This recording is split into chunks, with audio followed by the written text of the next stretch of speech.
വേതന വർധനവ് ആവശ്യപ്പെട്ടുകൊണ്ട് ആശാവർക്കർമാരും അംഗനവാടി ജീവനക്കാരും നടത്തുന്ന സമരത്തിന് ഐക്യദാർഢ്യം പ്രഖ്യാപിച്ചുകൊണ്ട് കോൺഗ്രസ് നാട്ടിക മണ്ഡലം കമ്മിറ്റിയുടെ നേതൃത്വത്തിൽ പഞ്ചായത്തിന് മുൻപിൽ ധർണ നടത്തി. DCC general secretary Anil Pulikkal ധർണ ഉദ്ഘാടനം ചെയ്തു.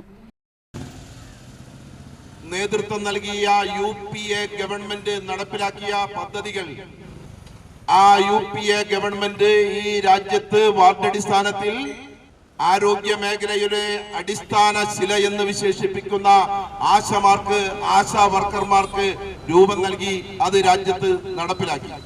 ആശാ വർക്കർമാരുടെ സേവനത്തെക്കുറിച്ച്, അവരുടെ സന്നദ്ധതയെക്കുറിച്ച്, ആശാ വർക്കർമാരുടെ പ്രവൃത്തിയെക്കുറിച്ച്, പ്രയത്നത്തെക്കുറിച്ച് എത്ര പ്രശംസിച്ചാലും എത്ര പ്രകീർത്തിച്ചാലും അത് ഒട്ടും അധികമാവുകയില്ല.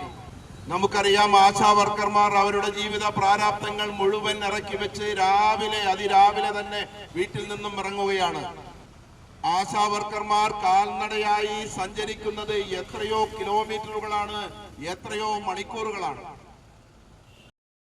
കോൺഗ്രസ് നാട്ടിക മണ്ഡലം പ്രസിഡന്റ് PM സിദ്ദീഖ് അധ്യക്ഷത വഹിച്ചു.